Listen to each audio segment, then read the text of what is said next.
USCHO.com.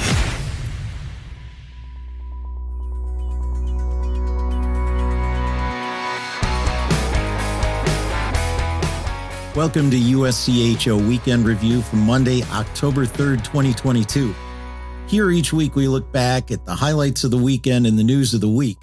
This podcast is sponsored by DCU, Digital Federal Credit Union. What will DCU mean to you? Find out today by visiting dcu.org. Membership required. I'm Ed Trefzger alongside Jim Connelly and Derek Schooley. And Derek, we're going to turn things over to you to get started. Well, first of all, I was remiss last week and talking about this person, and I got called out on it. So first of all, Steve Metcalf, we know you're out there. He gave us a passing grade for our first. He said usually he calls with a negative or something to fact check us. He said we were really good. He said we got a B+. So we know Steve's listening. Second of all, I know my parents always listen, and today's my mom's birthday, so I wanted to say happy birthday.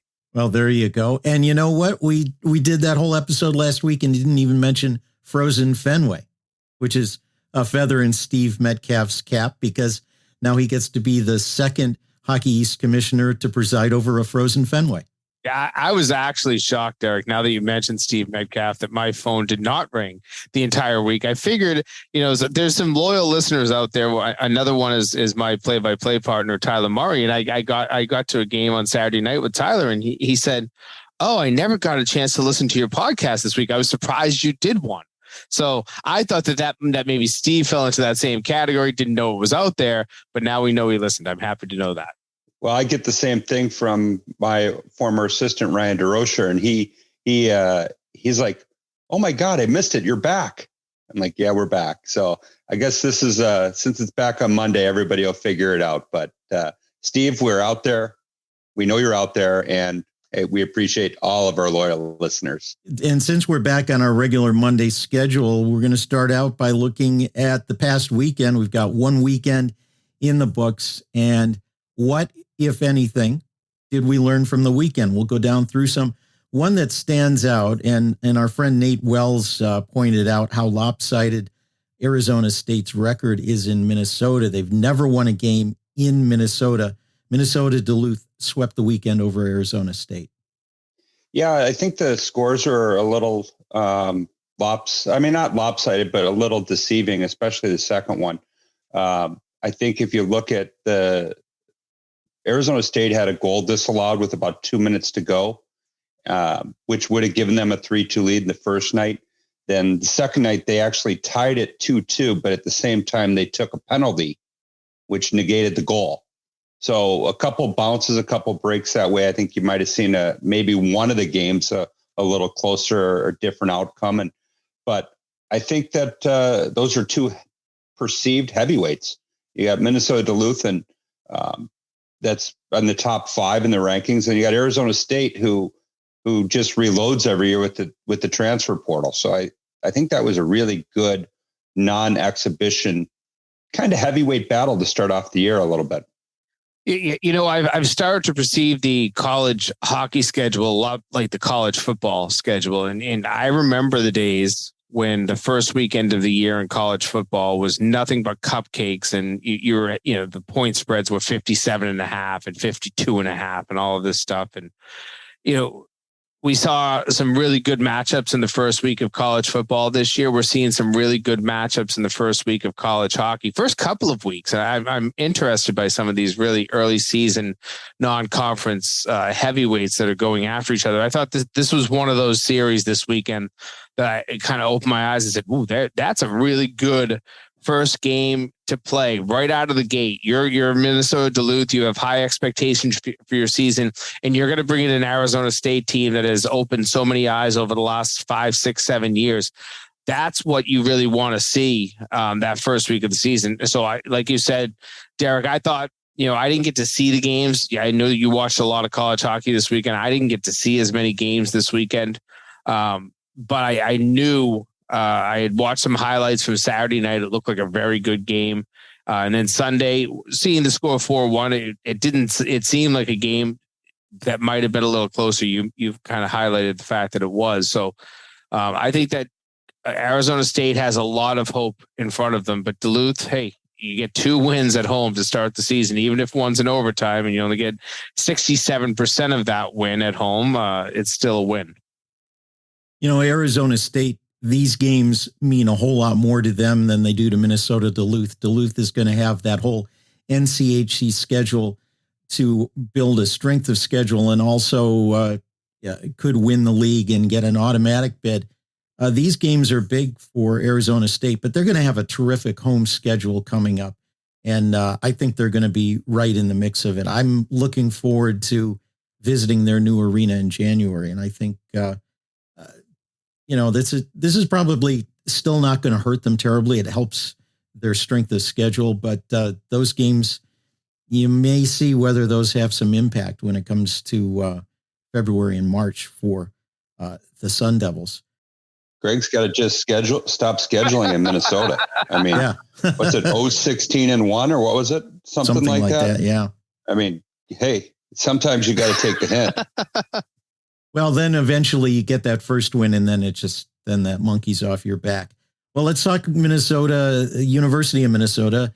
A couple of wins, but a couple of very close games against Lindenwood as the Lions start their Division I men's program. Check me as surprised.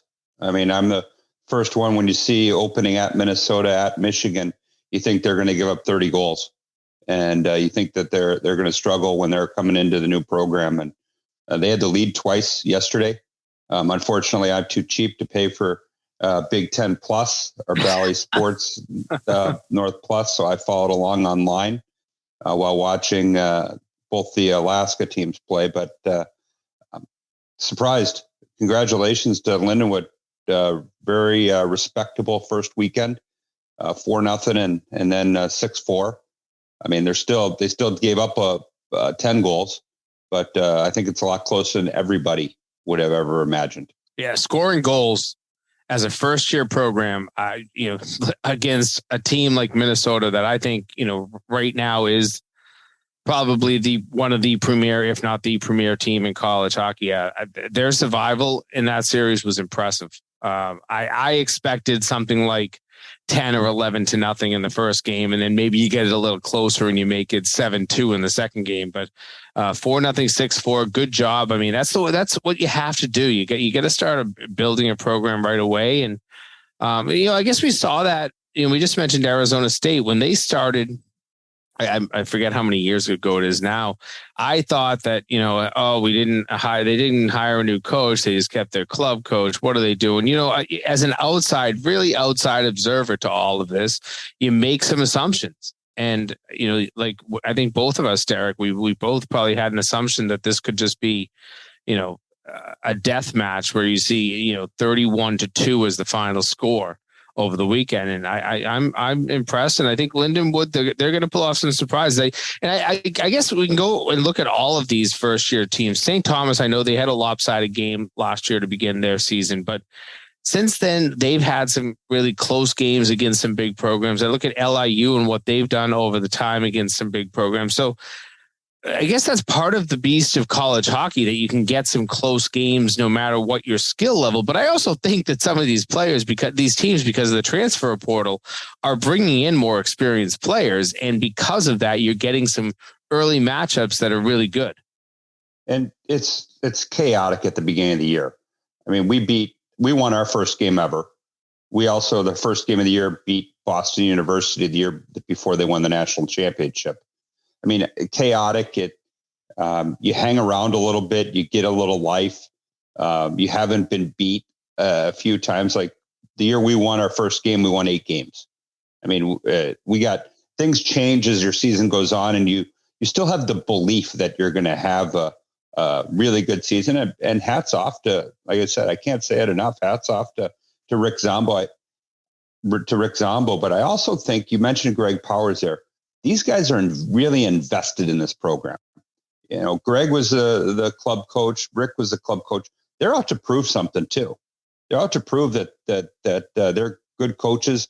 They've got a skill set. Greg's a great recruiter. Rick's an unbelievable, passionate speaker where he can have people buy into what he's talking about. And he played the game in the NHL. So there's a lot of credibility right off the bat, and they're invested. They've been there for a long time, and they want to prove that their program's ready to take that next step. Out in Alaska, Western Michigan ended up splitting with Alaska Anchorage as the Seawolves are back in NCAA play. Good to see them back. We've had too much contraction, and the expansion in college hockey right now feels pretty good. But a good weekend for Alaska Anchorage, maybe a loss that comes back to bite Western Michigan later on. What's your take on this? First of all, congratulations to Matt Shasby. I mean, there's only probably one or two people out there that know what he's going through or what he's went through. And unfortunately, I'm one of them, but it hasn't been easy for them to raise all the money. They had a full house. I watched the second game. I was very surprised. Another one where it was late. I went to bed, wake up and see the score. And I was surprised by that. But once again, another program that's enthusiastic in the first game, excited to be back. You got a full house. Kudos to Western for going up there. And they went out and they got the job done. They actually took the lead 1-0 in game 2, but the goal was disallowed. So I know that we're going to talk about, I know Jimmy, you went to no replays in your games in a quick game. Games I watched had replays. So a goal was disallowed, which would have given Anchorage the lead. Then it kind of 1-1 and then kind of got away from them. But another very respectable weekend, and congratulations to Matt Shasby, because that's a great job beating a really good Western Michigan team that was ranked fairly highly. Yeah, certainly hats off to Anchorage for the win. And I think, you kind of highlighted, Derek, teams have to go up to these schools and play them. I put them on your schedule no matter who you are. I knew there's certain schools out there like the Ivies and the Beanpot schools that have limited non-conference games because of things that are set in their schedule or limitations placed on them by their own institutions. But I hope to see more schools making that trip to Fairbanks, making that trip to Anchorage. I went up there twice as a student manager back in the mid 90s. And that was one of the most memorable experiences that I've ever had in my life, going up to Alaska as a kid that literally had barely ever left New England in my entire life. So I hope that more student athletes get to make that trip. And, I do want to go back to the point that Ed made is, if you're Pat Ferschweiler, you might be sitting there and thinking about that Friday night game, or I'm sorry, that Saturday night game, and saying, oh boy, that is one that in March, somewhere around St. Patrick's Day, we might be sitting there saying, oh, that was a bad loss. And that is the one that could be putting us on the bubble. I think that Western's a better, deeper team that will, make up for it in NCHC play. But that's another conference that if you go 500 in that conference, yeah, you're in good position. But then you've got to have your non-conference resume. And when the first thing on your resume is a loss, that can be a loss in a game that most expected you to win. And I think come the end of the year, most will say, hey, that's a game that you should have won. I think that one could hurt them. So kind of put that in the memory bank.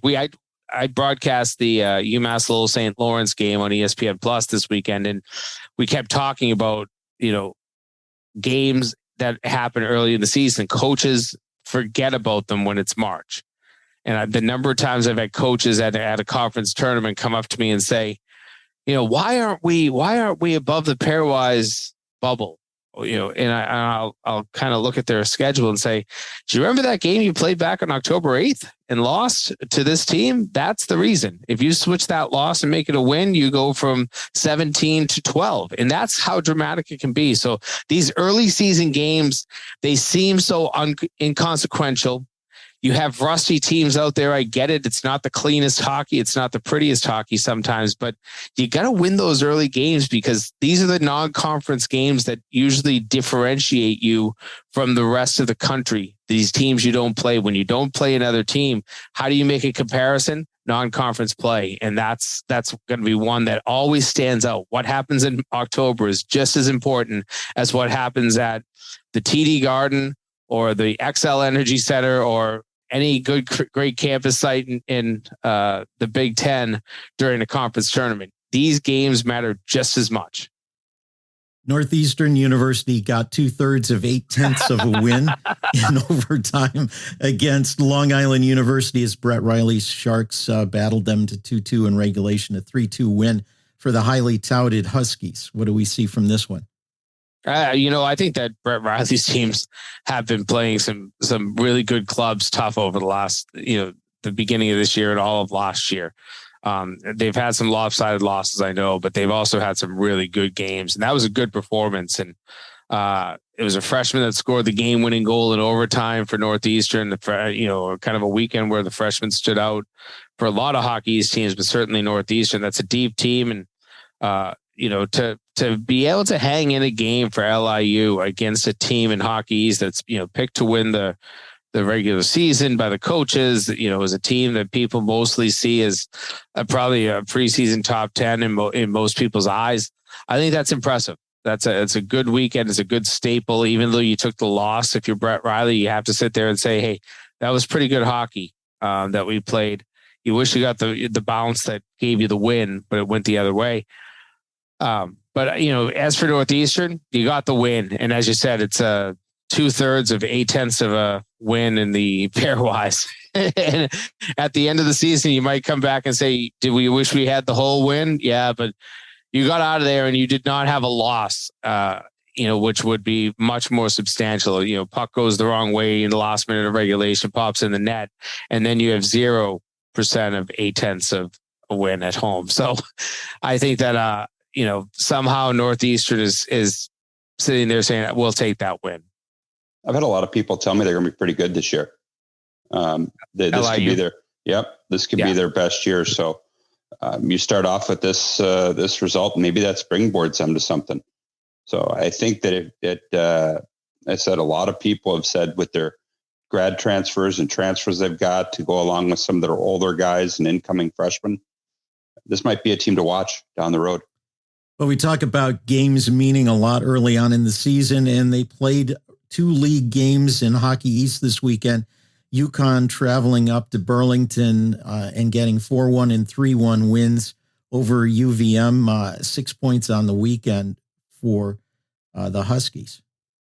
I think that's a nice start for UConn. You're coming out as a team that got to your first Hockey East championship game last year. It was one of your by far the best season of the Hockey East in Hockey East for UConn. So I think that you're trying to build on that and coming out with those 2 wins. A tough place to go to, Vermont. I think there's a lot of belief in Todd Woodcroft and what he's going to do up there. And now that the fans are really back in earnest, and there's a little bit more of a feel in that campus that this is a team that's going in the right direction. I've talked to a lot of fans up there, people involved with the program. They have a lot of positivity. They had good crowds over the weekend, especially on Saturday.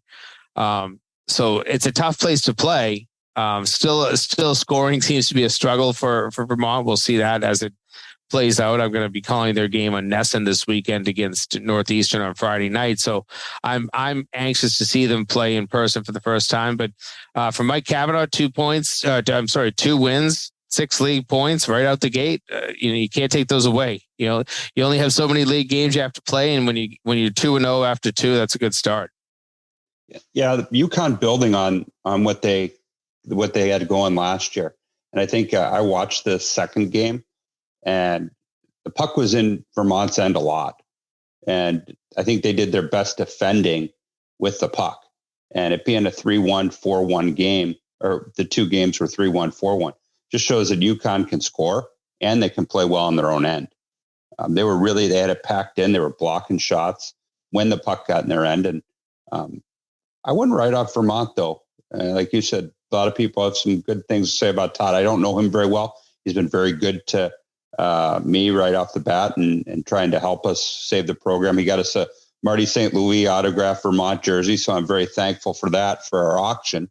But I was impressed with what I saw from UConn, that's for sure. We're sticking with teams in Hockey East. UMass Lowell, 4-0 win, a shutout over St. Lawrence. Norm Bay's in. Everybody calls. Well, a lot of people reference UMass Lowell as goaltender U, and there's a good reason. You've got guys like Connor Hellebuck has come out of there and has really done some great things in the NHL, but he's also worked transfers before the day of the transfer portal. Kevin Boyle transferred from UMass, came into UMass Lowell and took them to back-to-back Hockey East title games. Then last year you had Owen Savory, who was a transfer from RPI, was fantastic and had a career season. And here you go again with Gustav Davis Gringals. I think I've said that name right. I said it a lot on the air. This weekend is a Latvian player, but he had played his career out at Fairbanks and transferred in as a grad transfer. He was fantastic. Made a highlight reel save late in the game, made the saves he's supposed to make. I thought St. Lawrence at times had the jump in this game. Shorthanded, I believe they had a breakaway and two other really good chances. So I liked a lot of what I saw from Brett Brecky's team, but UMass Lowell, they have some good balance in the offense. And when you have a transfer in net that it has the experience, even a lot of people had that as the question mark for UMass Lowell coming into the season. I thought that they looked good, and then you add the goaltender in there, they looked even better. You were at that game, so I can't really say much more than what you said, but interesting. I think Brent's going to be challenging for the upper echelon of ECAC. I think that might end up coming back to being a really good win for Lowell down the road. And finally, before we take a break, two head coaches got their first collegiate coaching wins.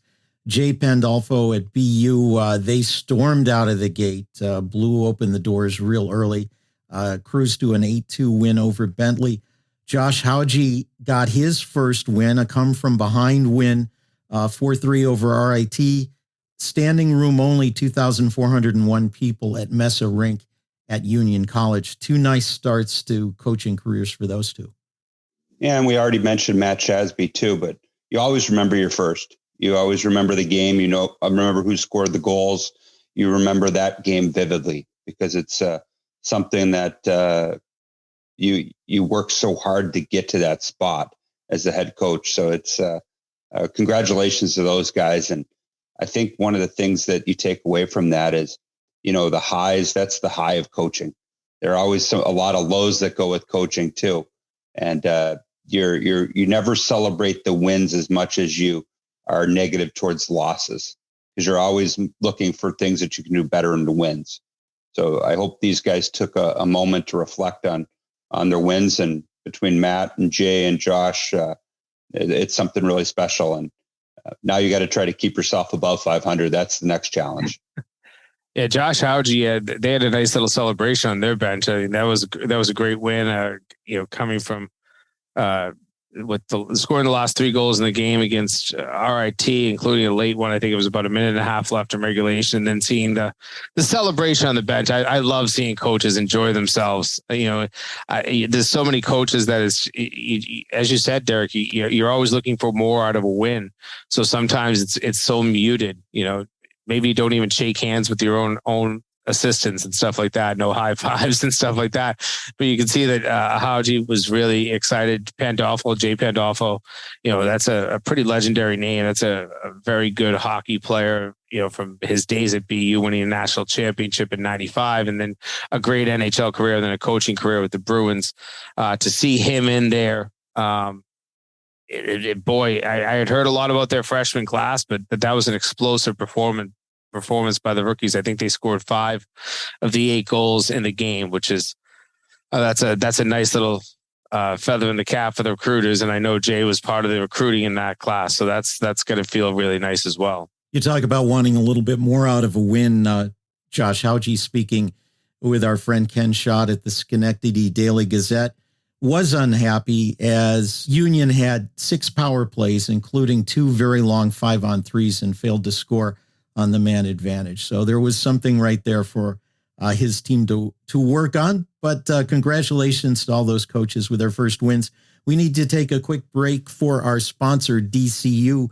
We're going to look at some exhibition games, a look at last week's rules discussion, and wrap up with some other news. USCHO Weekend Review is sponsored by DCU, Digital Federal Credit Union. Visit dcu.org. Sometimes it's not about wanting a new car, it's about needing one. And I needed one I could rely on. So I got an auto loan with DCU.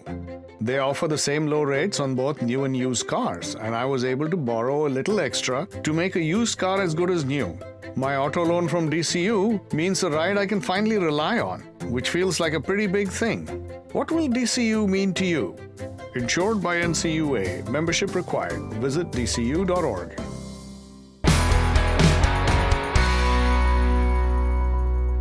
We're back with USCHO Weekend Review. I'm Ed Trefzger alongside Jim Connelly and Derek Schooley. We had some exhibition games, a lot of them over the weekend, especially since you can do exhibitions with other Division I teams. Let's just hit them up quickly. Minnesota State got routed by Omaha. Sacred Heart, a close win over UMass, and BC losing 2-1 on the road to Holy Cross. Do these losses really matter given that they're exhibitions? Is there a whole lot we can take from them? The exhibition games, I guess the first answer is no. I don't think you take much for them. The exhibition games, I watched Quinnipiac Providence, and they kept talking about like it was a football bench. You can dress everybody. You give everybody ice time. You play everybody in certain situations. This is about putting something on video to get better in and showing video. It's not about the wins and losses. It's about getting them in a game situation and then being able to put something on video that's not your own team. You can show all the video of your own team playing defensive coverage against each other, but everybody knows what you're going to do offensively and defensively. This is about surprising another team. It's about you reacting to surprises and, like I said, having stuff to work on to improve. I don't think, as the game goes on, you start playing your younger guys a little bit more. You get everybody into the game a little bit. You play your older guys, you play your younger guys.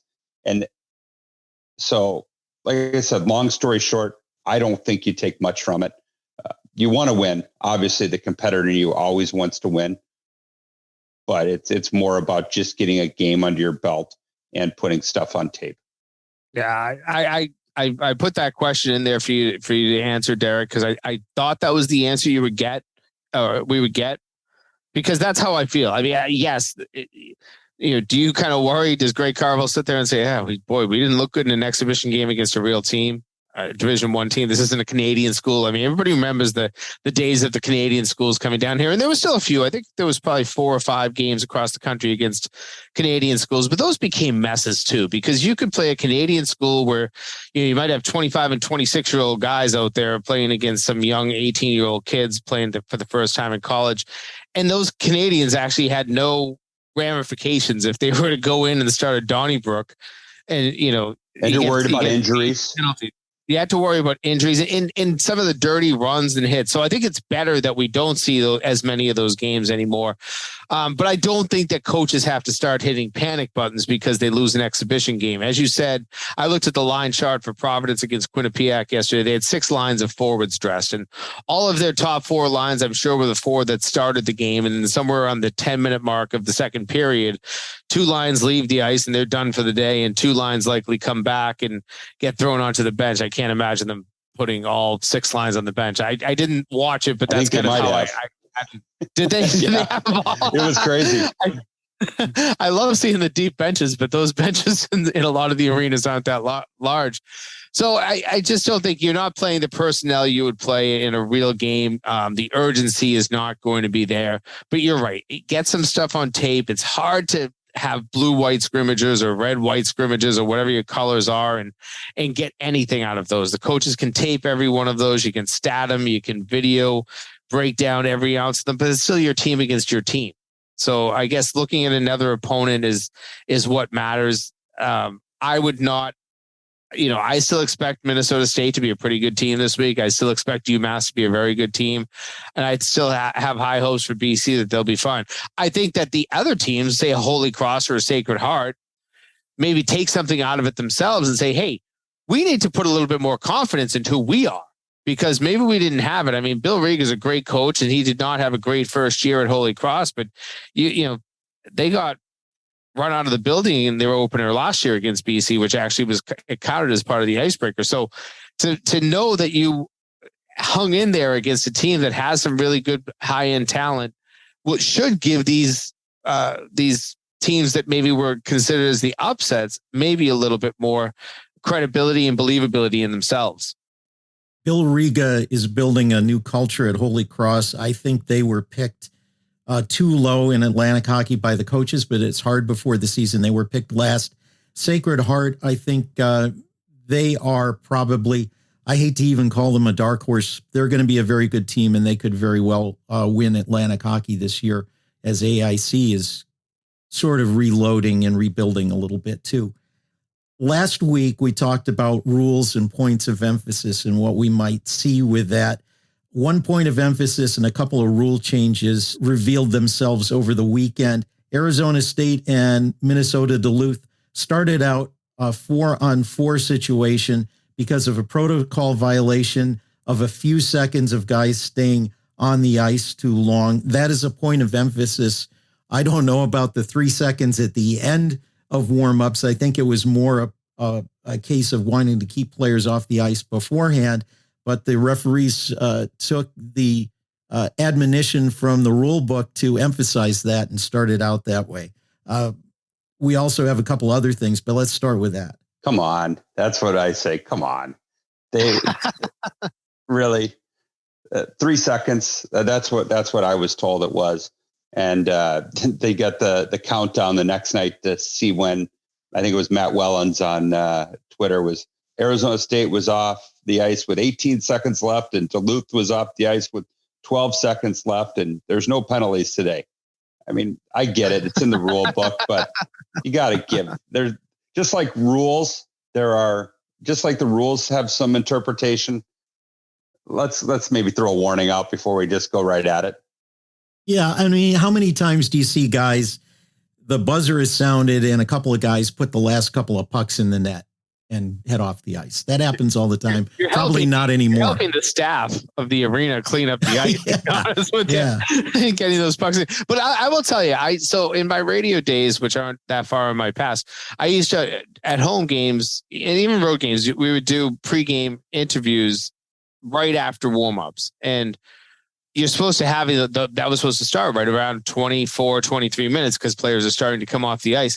But there were a number of times that it would be 22:30, and the guy that I was looking to interview was just getting off the ice. So I know that teams have abused it in the past. 3 seconds, that seems a little bit ridiculous. I mean, it's the same thing at the start of a period too, right, Derek? I mean, you know, this is a coach. You're supposed to be out the gate. The linesmen wait there, and you're supposed to be out of the gate and ready to come on the ice if you're the home team with 1 minute left in the intermission. If you're not, you can get a protocol penalty. I have seen it called, and I've seen it called for 15, 18 seconds. I've never seen a call for 1 or 2 or 3 seconds. I think that, you know, I get it, points of emphasis, and referees want to rank themselves high and get in the favor of their supervisors. But I think you have to use some common sense in this. I actually saw the actually another point of emphasis is you can't, in between periods, you can't skate around. If you're not starting, you have to go right to the bench. Right. So I was watching the Mercyhurst-Ohio State game, and you're the home team, and if you want to match a line or you want to do something, Mercier's whole team went to the bench to wait to see who stayed out for Ohio State. It looked awkward. It looked like it was fixed. It looked like it was, I don't know. It just didn't look right to me. Let the guys skate around for a minute. Be ready to start at 0. That goes, come on and whatever. I like some of the rule changes this summer, but you know, in the protocol stuff, it does feel like you both are going to watch it this week, aren't you? You're both going to watch for that stuff. Yes. More. Yes. Like every point of emphasis, and I don't want to sound cynical, and maybe I'll hear from some of our officiating and committee friends, but like every point of emphasis, by about December or January, it'll be forgotten anyway. See ya. Bye-bye. Well, maybe somebody will give you trouble online. Jimmy got some guy was giving Jimmy trouble last week, and it was you, Ed, who caused it. So maybe Jimmy gets the blame for it. I'm happy to do that anytime for Jim. I'm always happy to pass along the favor. A couple other things with rules. A shootout in a non-conference game. Union at Army, 2-2 overtime. You're allowed to do shootouts in it, but it has no use. To me, it seems ridiculous. Who cares at that point? It means nothing, and you risk injury. Especially, I think especially for goaltenders in that kind of a shootout situation. If you're not going to count anything out of that shootout, don't do it, because it's still, I have a 9-year-old and she plays a girls travel league right now. And there was a tie and somebody said, oh, why doesn't the referee just, have them do a shootout to break the tie? And I said, well, for one thing, it would mean nothing. And for another thing, that's liability. Imagine that's when some kid goes flying in on a penalty shot, hits a rut, loses control, hits her neck against the boards, and then is in bad shape. So you can't, you've got to, I know that these are such extreme situations that you point out, but you got to think through these things. I know why they did this. I think people in too many arenas would watch a non-conference game and be waiting for the shootout and then not understand why it didn't happen. But let non-conference shootouts count for something. That's where I would go with it right away.